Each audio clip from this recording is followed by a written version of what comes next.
नमस्कार, जय महाराष्ट्र. तर आपला आजचा जो व्हिडिओ आहे तो बचत गटासंदर्भात आहे. मी तुम्हाला परवा बचत गटासंदर्भात बऱ्याच महिलांच्या कमेंट आलेल्या आहेत की ताई कुठं जायचं आहे बचत गटासाठी, आम्हाला काय करायचं आहे. तर मी तुम्हाला मध्ये माहिती दिली होती बघा.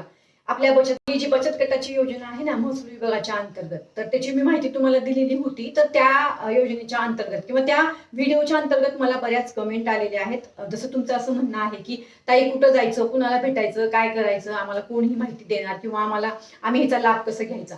तर ह्याची माहिती मी घेतलेली आहे. मी तुम्हाला बोलले होते की थांबा थोडंसं, मी माहिती घेत आहे, माहिती घेऊन तुम्हाला सांगणार आहे. तर याची माहिती मी घेतलेली आहे. तर ही योजना आपल्याला आत्ताच जे आहे ते लागू करण्यात आलेली आहे, बरोबर. तर आता ह्या जमिनी ज्या आहेत त्यात बचत गटाला देण्यात येणार जे काही विषय आहे किंवा 1,00,000 रुपये अनुदान देण्यात येणार, बरोबर, जे मी तुम्हाला सांगितलेलं आहे. तर त्या अजून त्या योजनेची अंमलबजावणी सुरू झालेली नाही. मी ही माहिती घेतलेली आहे. जसं माझ्याकडे ही माहिती येईल की या योजनेची अंमलबजावणी सुरू आहे आणि बचत गटाला अशा अशा पद्धतीने जमीन देण्यात येत आहे किंवा 1,00,000 रुपये देण्यात येत आहेत, तर त्यावेळेस मी तुम्हाला माहिती देणार आहे. अजून त्या योजनेसंदर्भात माहितीच आलेली नाही. ही माहिती फक्त आपल्याकडे होती, ती महसूल विभागाकडून आली होती, म्हणून मी तुम्हाला ती माहिती सगळ्यात अगोदर दिलेली आहे. पण अजून ही योजना जी आहे ते खाली म्हणजे तळागाळामध्ये बचत गटाला अजून जे आहे ते राबवण्यात येत नाहीये, अजून सुरुवातच झालेली नाही. ज्या वेळेस ही सुरुवात होईल किंवा जी माहिती येईल की आता सुरुवात झालेली आहे, मी लगेच तुम्हाला या योजनेच्या अंतर्गत माहिती देणार आहे.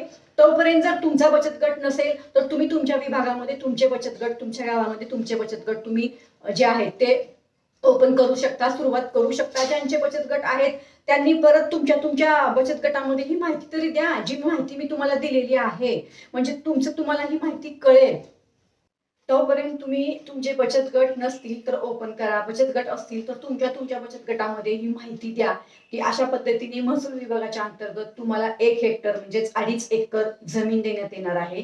त्याचबरोबर तुम्हाला 1,00,000 रुपये अनुदान सुद्धा देण्यात येणार आहे. कशासाठी, तुम्ही ही सरकारची जी जमीन आहे ते सांगते मी तुम्हाला, आणि हे तुम्हाला 5 वर्षाच्या करारावर देण्यात येणार आहे. हा सगळ्यात महत्वाचा मुद्दा मी तुम्हाला सांगितलेला आहे अगोदर. तर एवढी माहिती तुम्हाला दिलेली आहे. जसं या योजनेची अंमलबजावणी सुरू होईल तुम्हाला मी माहिती देणार आहे. कोणीही काळजी करू नका, माझं या योजनेवरही लक्ष आहे. आलं का लक्षात? तर मला असं वाटतं माहिती समजली असेल. तुमचाही बचत गट असेल तर नक्कीच तुम्हाला काय वाटतं या योजनेसंदर्भामध्ये मला नक्कीच कमेंट जरूर करा.